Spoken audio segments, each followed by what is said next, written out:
السلام عليكم ورحمة الله وبركاته. حبايبي أبناء وبناتي الأعزاء، طلبة وطالبات الصف الثاني الإعدادي، أهلا وسهلا بكم. إزيكم؟ عاملين إيه؟ يا رب تكونوا بخير. رجعت لكم مرة تانية علشان أشرح لكم الجزء الثاني من الدرس الثاني اللي بيتكلم، اللي هو موضوعه التغيرات الحرارية المصاحبة للتغيرات الكيميائية. وعشان نخلي حلقتنا أحلى عايزين نبتديها بالصلاة على النبي عليه أفضل الصلاة والسلام. يلا بينا نبدأ. طبعا يا حبايبي، الفيديو اللي فات كنت اتكلمت عن التفاعلات الطاردة للحرارة، وعرفنا كل حاجة عنها. وعرفنا يا أولاد في التفاعلات الطاردة للحرارة إن درجة الحرارة النهائية أكبر من درجة الحرارة الابتدائية. أما بالنسبة للنهاردة يا أولاد، وإحنا بنتكلم عن التفاعلات المصدر الحرارة من النشاط طبعا كل اللي إحنا جبنا درق زجاجي وحطيناه على خشبة مبللة. خشبة مبللة يعني خشبة مبلينها مية. حطينا في الدرق الزجاجي ده ايه؟ الدرق الزجاجي ده حطيت فيها هيدروكسيد الباريوم. هيدروكسيد الباريوم اللي هو بي اي او اتش باي 2، يعني كل اتنين. وطبعا وفي هنا يا اولاد ترمومتر. طبعا ترمومتر هنا بنقول عليه ديجيتال. يعني ديجيتال يا مستر؟ يعني ترمومتر رقمي بنقيس بدرجة الحرارة. درجة الحرارة اللي هي تي واحد مثلا لقيناها هي يا اولاد واحنا بنجري النشاط التجربة دي لقيناها 25 درجة مئوية. ضفنا كلوريد الامونيوم، وبعد ما خلطنا قلبنا كده بالراحه كده برفق. يعني قلبنا الخليط اللي هو من مين ومين، اللي هو هيدروكسيد الباريوم وكلوريد الامونيوم. لقينا درجه الحراره الثانيه كام؟ اللي هي الثانيه بقى بعد الاضافه اللي هي درجه الحراره الثانيه، لقيناها 20 درجه مئويه. الله يا مستر، يعني قصدك تقول يا مستر درجه الحراره الثانيه دي اصبحت اقل من الدرجه الاولانيه. هنا العلماء الفيزيائيين استنتجوا ان درجة الحرارة النهائية اقل من درجة الحرارة الابتدائية من خلال القراية بتاعت الترمومتر اللي هو الرقمي عشان كده يا اولاد التفاعل ده بيقول عليه تفاعل ماس للحرارة. التفاعل بيكون مصحوب يا اولاد مش بانطلاق طاقة، لا، بانخفاض طاقة حرارية. بدليل ان كمية الحرارة لما حصل خفض لدرجة الحرارة، الجزء ده يا اولاد اللي هو محطوط على الخشبة اللي هو الدورق، اللي هي الارضية بتاعت الدورق، التصقت بالايه يا اولاد؟ بقطعة الخشب. يعني بمعنى اصح، لو انتوا جبتوا الدورق وميلتوه كده يا اولاد بالخشبة هتلاقيه ملتصق فيها، يعني مش هيقع منها. مش هيقع على الارض. ليه؟ عشان مثلا تكونت طبقة من الجليد التصقت بمين؟ بالقطعة الخشبية. دي بالنسبة للنشاط يا ولاد. إذا نتيجة تجمد طبقة المية اللي كانت هنا يا ولاد، اللي طالعة من الخشب، اتجمدت. طبقة المية دي اللي موجودة ما بين مين ومين يا مستر؟ ما بين الدورق ده اهو يا ولاد، اهو الدورق ده وقطعة الخشب، كان هنا في مية اتجمدت. عشان كده يا ولاد لما المية دي لما اتجمدت عملت التصاق. يعني قصدك تقول الدورق مسك في ايه؟ مسك في الخشبة. دي بالنسبة للجزئية بتاعت النشاط بعد كده يبقى كده عايزين يا اولاد نعرف ما المقصود بالتفاعلات المصة للحرارة.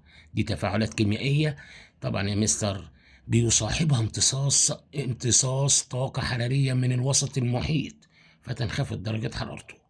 طب الأمثلة بتاعتها يا اولاد ركزوا معايا الله يبارك لكم. الأمثلة بتاعت التفاعلات اللي هي المصة للحرارة، طبعا اللي علينا المقرر علينا 3 حاجات. ايه هما؟ اللي هو الانحلال الحراري.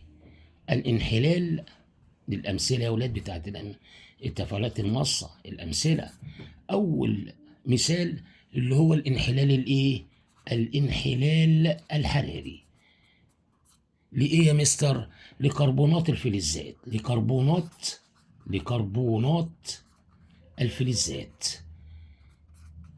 المثال اللي علينا اللي هو كربونات ركزوا بقى في المثال اللي هو كربونات طبعا كربونات الكالسيوم. اللي هو رمزه، ركزوا معايا، الكالسيوم Ca، والكربونات CO3. ايه يا اولاد؟ CO3 ده تكافؤ ثنائي وده تكافؤ ثنائي. طبعا مفيش مقص وراحوا بالتبادل علشان يقابل. المهم مستر كربونات الكالسيوم اسمها رمزها CO3. اذا هنا يا اولاد CO3 لما امتصت، وخلي بالكم هنا يا اولاد في المدخلات بتاعت المعادله، المعادله هي يا اولاد لما اخذت يا مستر كميه من الحراره حصل لها عمليه انحلال، حصل لها عمليه انحلال، اتكون ثاني اكسيد الكالسيوم اللي هو CaO، وبرضك وتصاعد غاز ايه؟ ثاني اكسيد الكربون. اذا دي متفاعلات ودي نواتج. المتفاعلات لها اسم تاني عشان لو انتوا حبيتوا تقروها او في اي سؤال. طبعا دي بقول عليها يا اولاد في طبعا في طاقه، في طاقه. الطاقه دي بقول عليها المدخلات، المدخلات يعني الحاجات اللي دخلت في التفاعل. ودي بقول عليها يا اولاد الايه؟ المخرجات. خلي بالكم من كلمه مدخلات ومخرجات. مدخلات الطاقه ومدخلات الطاقه ومخرجات الطاقه. اذا لو انتوا بصيتوا اي ماده كيميائيه لما بتاخد حراره علشان تديني نواتج معينه يا اولاد، هذا التفاعل ده بيقول عليه ماص للحراره. على عكسها التفاعل اللي هو الايه؟ الطارد للحراره، لو لقينا فيه ماده عشان اتكونت اكتر من ماده، اكتر من ماده مثلا، ولقيته هنا في حراره طلعت، اهي حراره طلعت، اهي هيت اهو طالع اهو، التفاعل ده بيقول عليه طارد للايه؟ طارد للحراره. دي حاجه. يبقى يا اولاد كربونات الفلزات عند انحلالها حراريا هذا التفاعل يصاحبه امتصاص طاقه، اذا دوت يعتبر تفاعل ماس، تفاعل كيميائي ماس للحراره.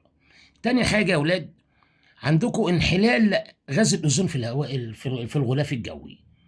مره تانيه في طبقه اسمها طبقه الاوزون، اللي هو طبقه الاوزون اللي هي O3. طبعا O3 دوت اللي هو غاز بيقول عليه غاز الاوزون O3. لما بيحصل له انحلال، طبعا غاز الاوزون موجود فين؟ موجود في الغلاف الجوي. نتيجة انحلاله يبقى المثال الثاني اللي هو انحلال غاز الأوزون، غاز الأوزون فين؟ في الهواء الجوي، في الهواء الجوي أو بقول عليه الغلاف الجوي. الاتنين واحد، الغلاف الجوي. معايا؟ طبعا يعني مش علينا اللي هو طبقة الأوزون يا مستر بتتكون من تعتبر طبقة من طبقات الغلاف الجوي، وموجودة في الطبقة الثانية الاستراتوسفير، وطبعا بتأثر على الأشعة اللي بيقول عليها الألترا فايولوت اللي هي الأشعة الفوق. مالناش دعوة بكل الكلام ده يا مستر. طبقة الأوزون عشان تنحل جزيئات أكسجين وذرات أكسجين يلزمها امتصاص طاقة. طب تالت حاجة يا مستر خلي بالكم، ايوه خلي بالكم اللي هو ولاد تفاعل البيكربونات، بيكربونات الصوديوم، بيكربونات الصوديوم معايا يا ولاد مع الاحماض المخففه. سامع ولاد بيقولوا لي ايه يا مستر؟ هو مش اخدنا الحصه اللي فاتت في التفاعلات الطارده تفاعلات بيكربونات الصوديوم مع الاحماض المخففه؟ قلت له لا، يبقى انتوا كده مش فايق. احنا اخدنا الحلقه اللي فاتت والفيديو اللي فات في التفاعلات الطارده للحراره اللي هو تفاعل الكربونات الصوديوم مع الاحماض المخففه، مش بيكربونات الصوديوم يا بابا. بيكربونات الصوديوم يعتبر من ضمن الامثله للتفاعلات الماصه للحراره وليست الطاردة للحرارة، عشان كلمة بيكربونات. وخلي بالكم في الجزئية دي هام، اللي بيلخبط له كلمة بيكربونات أو كربونات. البيكربونات تفاعلات ماصة، ده مثال لتفاعل كيميائي ماص للحرارة. طب يا مستر احنا أخدنا كده الأمثلة زي ما أخدنا الأمثلة في التفاعلات الطاردة للحرارة. بعد كده يا حبايبي تعالوا هنا بالنسبة للجزئية الثانية. إيه العلاقة يا مستر ما بين، ركزوا معايا الله يبارك لكم هتفهموها حالا دلوقتي. بص يا حبايبي، ايه يا مستر العلاقه؟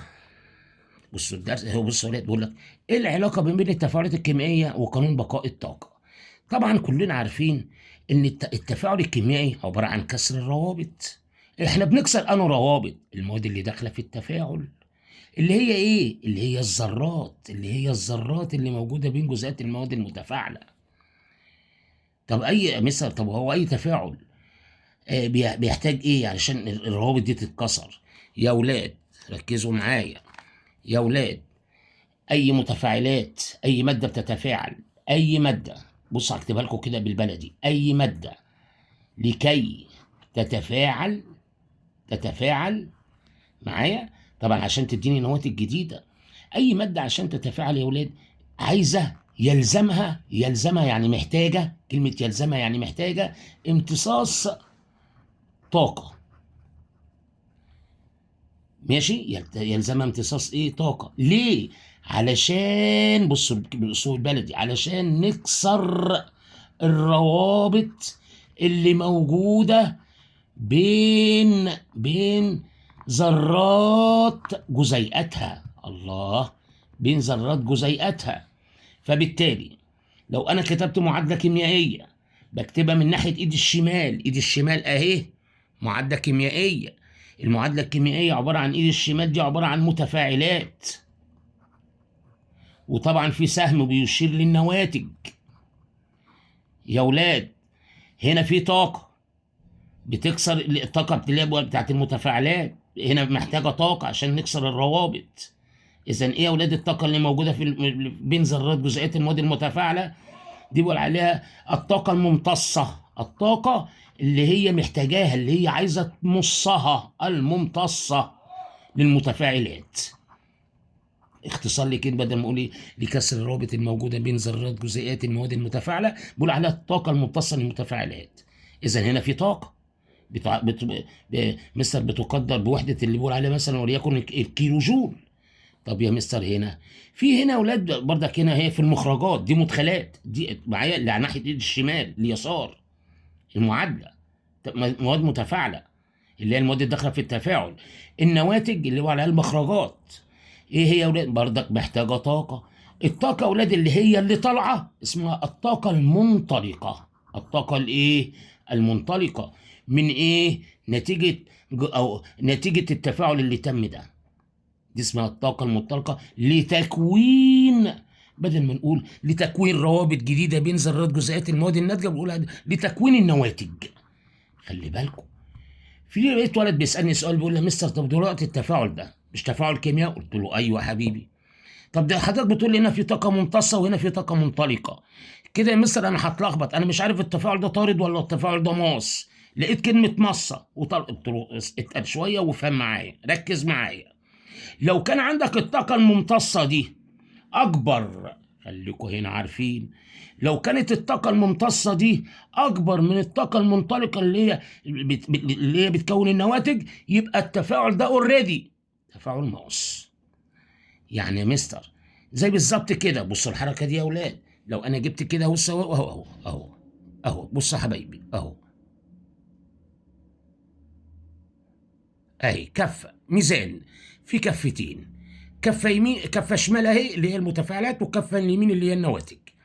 عندما تتساوى، بص يا اولاد عندما تتساوى الكفه اليمين مع الكفه الشمال، قصدك تقول يا مستر عدد ذرات المواد اللي داخله في التفاعل قد عدد ذرات المواد الناتجه في التفاعل، هي يا مستر يبقى كده المعادله موزونه، وينطبق عليها قانون بقاء الكتله بتاع الترم الاولاني بتاع العالم الفرنسي انطوان لافوزييه. اما علشان يا اولاد طبعا بالنسبه بقى يا اولاد للقانون الثاني او للقانون اللي هو بقاء الطاقه، ملوش علاقه باتزان المعادله كده، لا، انا بتكلم على طاقه. يعني قصدك تقول يا مستر قانون بقاء الطاقه ما بيحصلش توازن كده او اتزان ما بين الحاجه اللي داخله والحاجه اللي طالعه، لا، لازم واحده فيهم تبقى اكتر من الثانيه. يعني لو دي اكتر، تخيلوا هنا في كفه وهنا في كفه، هي الشمال اهي اللي هي المتفاعلات، لو دي اكتر القلم هيقع اهو يا اولاد، الكفه هتنزل لتحت. اذا هنا ايه؟ الطاقه الممتصه دي اكبر من الطاقه المنطلقه دي، يبقى التفاعل ده بقول عليه تفاعل ايه؟ برافو عليكم ماس. طب لو الكفه دي نزلت كده، يبقى الكفه دي تقيله اكتر، كميه الكيلو جول اللي هنا المنطلقه هنا اكتر من كميه الكيلو جول اللي هي الممتصه، يبقى التفاعل دوت. فاهمين متخيلين المنظر ولا لا؟ بص يا حبايبي كده، مستر طب لو دي تقيله، بص الحركه دي، بص بص بص اهو قاعد. اذا هنا الطاقه المنطلقه اكبر من الطاقه الممتصه، يبقى التفاعل ده يا اولاد، بص يا حبايبي، بص ولا هتفهموها حالا دلوقتي. بص يا حبيبي هنا، بص الميزان ده، بص ده هنا بص هي الطاقه الممتصه اهي، الطاقه الممتصه اهي، شوفوا الطاقه الممتصه كام؟ 1370 كيلو جول. شوفوا الطاقه المنطلقه كام؟ 1840، يبقى دي اكبر، اللي هي مين؟ الطاقه المنطلقه. يبقى اكيد التفاعل ده ايه يا مستر؟ التفاعل ده طارد، طارد للحراره. زي بالظبط كده المثال بتاعنا لما قال لك تعالوا نحسب كميه الطاقه الممتصه والمنطلقه لما بيتفاعل اولاد غاز الهيدروجين دوت مع الاكسجين عشان يديني جزيء الميه اللي هو H2O. بعد ما وزناها لقينا هنا 2 H2 يعني 2 جزيء ميه مع جزيء واحد اكسجين، اداني 2 جزيء ميه. بص اللي حصل، 2 اهي يا اولاد، ذره الهيدروجين وذره الهيدروجين اهي، وذره الهيدروجين وذره الهيدروجين اهو. مستر دي ايه؟ ده جزيء هيدروجين، ده جزيء ايه؟ الهيدروجين، وده برضه جزيء ايه؟ الهيدروجين. ايه الرابط اللي ما بينهم؟ الرابط التساهميه الاحاديه. طب يا مستر بالنسبه للاكسجين، بصوا كام خط كده افقي، 2 اهم، ده جزيء اكسجين. ايه اللي حصل؟ الرابطه اللي ما بينهم اتكسرت. في هنا اولاد طاقه امتصت عشان تكسر. بص يا اولاد اهو، بص يا اولاد، بص يا اولاد، جزيء الهيدروجين الاولاني ده اهو. ايه اللي حصل؟ اتكسر، الرابطه اللي ما بينهم اتكسرت، وهنا اتكسرت، وايضا جزيء الاكسجين الرابطه اتكسرت. فبالتالي بص هنا يا اولاد، تعالوا نشوف قبل ما نشوف النواتج. تعالوا نشوف يا اولاد الطاقه يا اولاد اللي هي اللي الجزيء ده امتصها علشان يكسر الروابط دي. جمعوها العلماء، يعني دي 436 كيلو جول بتاع الجزيء الهيدروجيني الواحد، و436 كيلو جول في الجزيء الهيدروجيني الثاني. لقينا ايه يا مستر؟ لقينا كميه الطاقه الممتصه 872 كيلو جول، ده علشان يكسر الرابطه ما بين ايه يا اولاد؟ الاتنين جزيء الهيدروجين. طب وهنا في كميه طاقه امتصها الجزيء علشان يكسر الرابطه ديت اهي يا اولاد. مقدارها كام؟ 498. لما جمعنا الاتنين لقينا كميه الطاقه الممتصه كام؟ 1370. بعد ما دوت اتكسروا اتكونت نواتج جديده. اتكونت نواتج ايه الجديده؟ ايه النواتج الجديده؟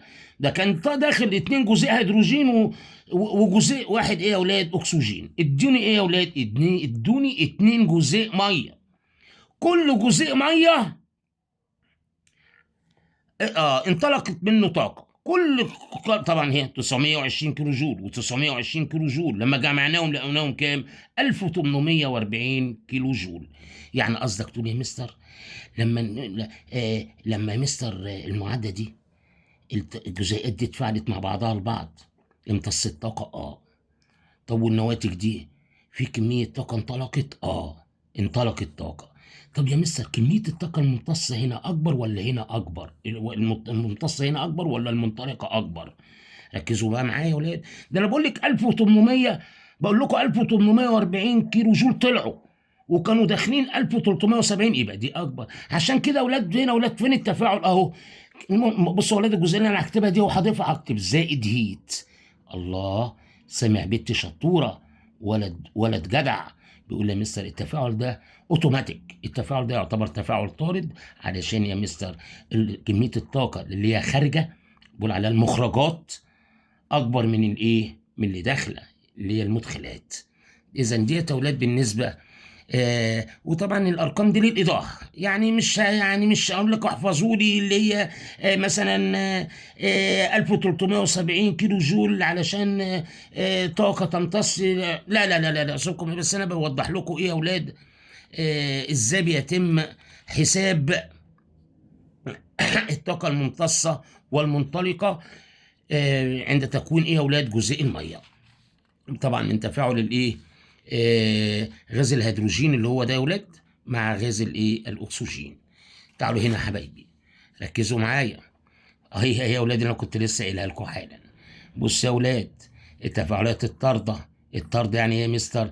يعني اللي طالع اكتر من اللي داخل. يعني ايه يا مستر؟ معلش، كميه الطاقه المنطلقه اللي هي على ايد اليمين يا ولاد، على يمين المعادله يعني، ماشي يا ولاد، بتبقى اكبر من كميه الطاقه الممتصه اللي هي موجوده على اليسار اللي هي بتاعه المتفاعلات. بص الكفه دي نزلت تحت، اذا ده التفاعل ايه؟ طارد.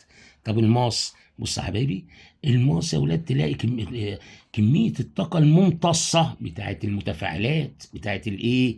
المتفاعلات اكبر. بص يا ولاد الكفه نزلت لتحت، اكبر من الطاقه الايه يا ولاد؟ المنطلقه لتكوين الايه؟ النواتج. اذا التفاعل الطارد للحرارة، كمية الطاقة المنطلقة اللي هي دي لما بنيجي نكون الروابط بتبقى أكبر من كمية الطاقة الممتصة عند كسر الروابط. تعالوا هنا أولاد نشوف مخطط الطاقة. ده محور صادي وده محور سيني. المحور السيني ده معلوش أرقام، ده مكتوب لكم اتجاه سير التفاعل، يعني شوف التفاعل ده ماشي ازاي. امال هنا عليه ارقام اللي هو بايه يا اولاد؟ كميه الطاقه. ما نقولش بقى منطلقه وايه يا اولاد او ممتصه، لا، كميه الطاقه اللي طالعه اثناء اجراء تلك التجربه. بصوا هنا حبايبي، صلوا على النبي. تعالوا بالنسبه للتفاعل الطارد، بصوا هنا يا اولاد، دي المواد اللي هي متفاعله. بصوا يا اولاد، قعدت تكتسب تكتسب تكتسب تكتسب تكتسب لحد ما وقفت هنا. اذا الجزئيه دي يا اولاد اللي هي كميه الطاقه اللي هي ايه؟ برافو عليكي، اللي هي الممتصه. معايا؟ اكيد هنا في رقم يا مستر، مثلا لو قلت لك ان 80، قولي مثلا يعني 20 40 60 80، قولي 100 120 بالكيلو جول. طبعا ما الوحده هي مكتوب لك بالكيلو جول. هنا ايه يا مستر؟ مثلا 120. يبقى كميه الطاقه الممتصه بتاعت مين يا مستر؟ بتاعت المتفاعلات اثناء كسر الروابط اللي موجوده ما بين ذرات جزيئاتها. طلعت كام؟ 120 اهو. تعالوا نشوف يا اولاد. هو واحد يتخيل انا لما بعمل بالقلم كده يعني الطاقه كده نازله يعني بتقل. لا لا، انا ماليش دعوه بتقل. ليه يا مستر؟ علشان هنا يا مستر، بصوا هنا، بصوا الحركه دي يا اولاد. هنا يا مستر وانت نازل هنا مفيش ارقام، ده مش رسم بياني، هو بس المحور الصدري ده فيه ارقام. يعني قصدك تقول نطرح ايه بقى؟ نطرح مثلا وليكن ال 120. بص يا حبايبي، من كام؟ من 20 هيطلع كام؟ 100 كيلو اهي، كيلو معايا يا اولاد جول. يعني قصدك تقول لو خط صغير على، يبقى هنا يا اولاد لو انا حسبنا مثلا قلنا هنا ال 120 اهي، من ال 80 هيتفضل 40 كيلو جول، دي بالنسبه للطاقه الممتصه. طب بالنسبه لهنا الخط اللي هو نازل ده، لو احنا حسبنا اهو 120 من ال 20 هتفضل 100، يبقى مين اكبر؟ يبقى اكيد يا مستر الخط ده قصدك تقول الطاقه المنطلقه اكبر. اذا التفاعل ده وانتم وانا مغمض عيني معايا. تفاعل طارد للحراره. اذا دي يا اولاد الطاقه الممتصه بنقول عليها تي واحد، والطاقه المنطلقه بنقول عليها ايه؟ تي 2. معايا يا اولاد؟ اذا هنا يا اولاد المتفاعلات بيديني نواتج زائد حراره، يعني اللي هي ايه؟ بيدل ان التفاعل دوت ايه؟ طارد للحراره. العكس، بصوا هنا يا حبايبي، بصوا هنا يا حبايبي، بصوا يا اولاد، بصوا الخط ده، بصوا يا اولاد اهو من اول هنا لحد هنا. لو قلنا دي 120 مثلا زي اللي جنبها اهي 120 كيلو جول. وبصوا يا اولاد من اول هنا لحد هنا معايا وليكن 80. تعالوا نشوف يا اولاد اللي الخط ده طويل اهو والخط ده قصير اهو. اذا قصدك تقول دي تي واحد، والحته دي قول عليها تي 2. معايا يا اولاد تي 2 اللي هي درجه الحراره النهائيه. تعالى نحسب درجه الحراره الاولانيه او كميه الطاقه الممتصه. معايا يا اولاد؟ طبعا هنطرح يا مستر مثلا وليكن، بصوا يا حبايبي، ال 20 من 120 هيبقى 100 كيلو جول. يعني نطرح يا اولاد اهي درجه الحراره الاولانيه من اهي يا اولاد، هيطلع هنا بصوا هنا 120 من اهي 40. معايا 40 كيلو جول. اذا هنا اولاد التفاعل ده يعتبر مصل يا مستر علشان تي واحد اهي، تي واحد اكبر من ايه؟ من تي، من ايه يا اولاد؟ من درجه الحراره الثانيه بيقولوا عليها تي 2. هنا اولاد بيقول لك هنا في معلومه هنا اولاد خلي بالكم. هنا بيقول لك هنا طبعا كلكم عارفين ان دي ذره ودي ذره. في هنا اولاد رابطه، بصوا يا حبايبي، في ذره اهي وفي ذره اهي، في رابطه ماسكه ما بينهم وليكن رابطه تساهميه ايا كانت احاديه او ثنائيه او ثلاثيه. بيقولوا ايه يا اولاد العلماء؟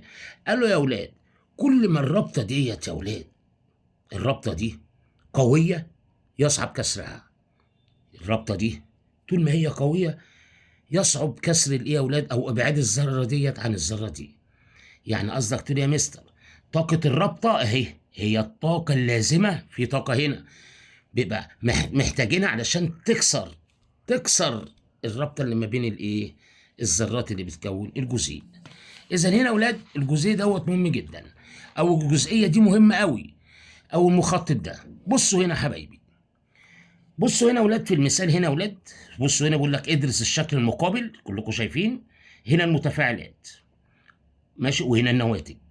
بيقول لي حدد نوع التفاعل. بص يا ابني الخط ده، الله بنت شاطر قالت يا مستر دي اسمها متفاعلات، ومن هنا لهنا ده مكتوب عليها يا مستر متفاعلات.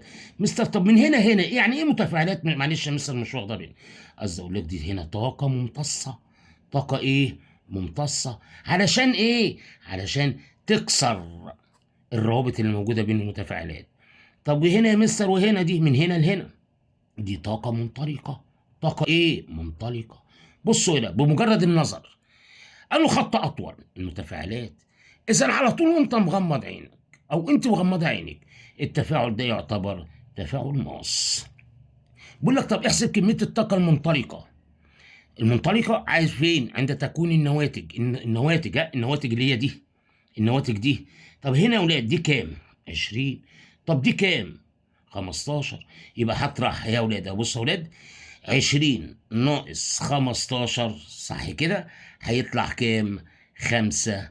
طبعا الوحدة بتاعتها بالكيلو جول. إذا هنا يا ولاد عرفنا من خلال مخطط الطاقة اللي احنا نعرف بمجرد لو بصينا للرسم نعرف التفاعل ده طارد ولا ماس. إذا هنا بيقول لي هنا يا ولاد في أول سؤال ركزوا معايا، تكوين الروابط عملية ماصة للحرارة.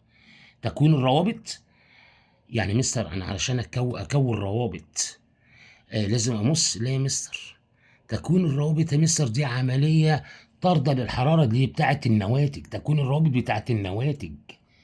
اذا الاجابه هنا خاطئه. الطاقه الممتصه عند تكوين الروابط، الطاقه اسف المنطلقه عند تكوين الروابط في جزيء الميه. ركزوا بقى معايا هنا يا اولاد، صلوا على النبي هنرجع تاني اهو لجزيء الميه. بصوا هنا اهو، بصوا الجزئيه هي يا اولاد، بص يا حبايبي مش عايزين نحط صح او غلط الا بعد، لازم نقرا السؤال كويس قوي مش هياخد معانا ثانيتين. بيقول لي الطاقه المنطلقه عند تكوين الروابط في جزيء الماء.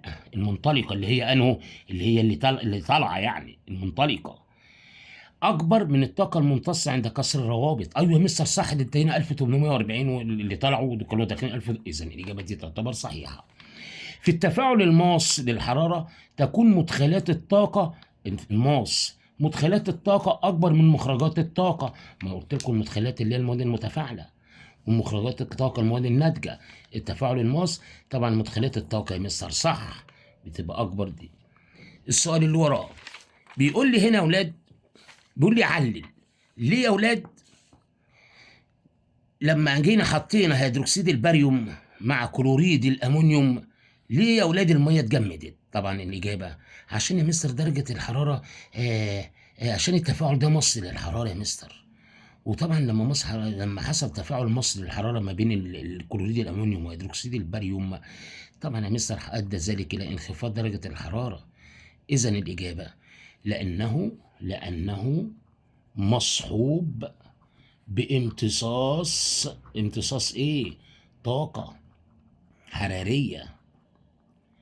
مش يا اولاد منين؟ من الوسط المحيط، من الوسط المحيط. خلاص، فيؤدي ذلك انخفاض درجة حرارته. اذا هنا برضك السؤال الثاني بيقول لك ليه تنخفض درجة حرارة الوسط المحيط عند كسر الروابط؟ لانه تفاعل ماس للحرارة. يعد انحلال غاز ايه من التفاعلات الماصه؟ انا لسه يا اولاد قايلها لكم. بيقول لك كمان في غاز وكمان موجود في الغلاف الجوي، هو في غيره يا مستر اللي هو غاز الاوزون اللي هو اسري. اذا كانت طاقه المتفاعلات اكبر من طاقه النواتج، المتفاعلات اللي هي على شمالي اكبر، يبقى التفاعل دوت بقول عليه تفاعل ماس للحراره. عند كسر الروابط بين جزيئات المتفاعلات يلزم مستر لما بنكسر يلزم انطلاق طاقة ولا امتصاص طاقة؟ برافو عليكم، امتصاص طاقة، امتصاص طاقة حرارية. هنا التفاعل الكيميائي بيحتاج كام؟ 2500 كيلو جول عشان يكسر. يبقى بتاعت المتفاعلات اهي اللي فين المتفاعلات، واللي طلع كام؟ طلع 350 كيلو جول. يبقى ركزوا معايا يا اولاد، يبقى عايزين يا اولاد نعرف،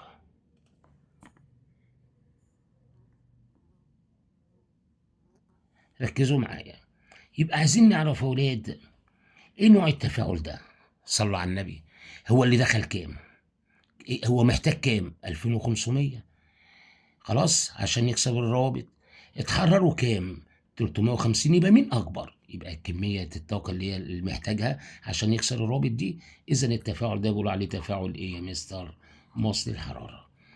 هنا بقول لك قارن بين كسر الروابط وتكوين الروابط من نوع التغير الحراري. يا ولاد، في التفاعلات الطاردة للحرارة T2 أكبر من T1. التفاعلات اللي هي مستر عند الكسر يا ولاد، بخليكم معايا.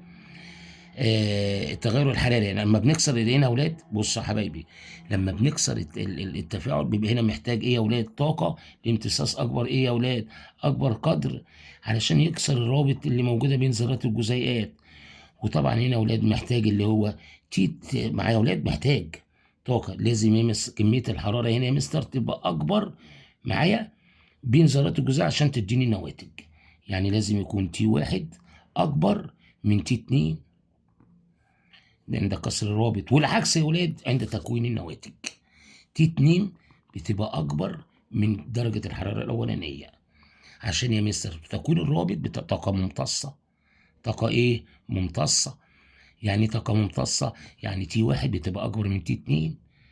كسر الرابط يعني طاقه ممتصه. طب وتكوين الرابط بتبقى طاقه منطلقه يعني طارده للحراره. يبقى T2 بتبقى اكبر من T ايه؟ من T1. ايا ممن يلي في التفاعل دوت ولاد 2H2 في الحاله الغازيه زائد O2 في الحاله الغازيه بيديني 2H2O في الحاله السائله اللي هو ليكويد. كسر الروابط في جزيء O2 و H2 صح، حصل كسر الروابط. تكوين روابط جديده مستر في روابط جديده اتكونت اهي. انطلاق طاقه حراريه، ايوه مستر ده انت قلت لي حتى بالاماره، قلت لي زائد هيت في كميه طاقه ده والتفاعل ده كمان يا مستر. اقول لك حاجه جميله، طارد للحراره. يبقى انا واحده صح. قال لك جميع يا مستر صح جميع ما سبق. بيقول لي النسبه ما بين الطاقه المنطلقه في تكوين الروابط الى الطاقه الممتصه عند كسر الرابط. احنا مش عارفين ايه السؤال من اوله لاخره. في التفاعل الطارد، التفاعلات الطارده مين اكبر من مين؟ الله صح كده. الطاقه المنطلقه لازم تبقى اكبر. ماشي، الطاقه المنطلقه في الطارد لازم تبقى اكبر من الطاقه الممتصه. طب يا مستر الممتصه، طب قال النسبه، يعني قصدي اقول لك في البسط في كلمه طاقه منطلقه، في كميه للطاقه منطلقه، وفي المقام في كان على طاقه ممتصه. يا ولاد ممتصه. صلوا على النبي. لا هنا في بسط ومقام، لا يا ولاد، لو كان البسط اكبر من المقام الناتج هيطلع اكبر من واحد. صحيح. اي العبارات الاتيه صحيحه؟ كسر الروابط عمليه طارده للحراره. لا يا مستر، ده كسر الروابط عايزه تمص حراره محتاجه، اذا دي غلط. تكوين الروابط عمليه مص للحراره عشان اكون. لا يا مستر، ده عايزه يا مستر، ده مش عمليه مص، ده عمليه طارده للحراره. تكوين الروابط غير مرتبطه لا يا مستر، ازاي يا مستر؟ ده انت بتقول لي لازم واحده تبقى اكتر من الثانيه. كسر الروابط محتاجه الى طاقه. هي دي يا اولاد الاجابه الصحيحه. لحد كده يا اولاد اكون على قد ما نقدر وصلت لكم معلومه سهله، واتكلمنا عن التفاعلات المصة للحراره والتفاعلات الطاردة للحراره، وعرفنا العلاقات اللي ما بينهم من خلال مخطط الطاقه. وخلي بالكم من مخطط الطاقه، والاهم الاسئله اللي هي قدامنا عرفناها.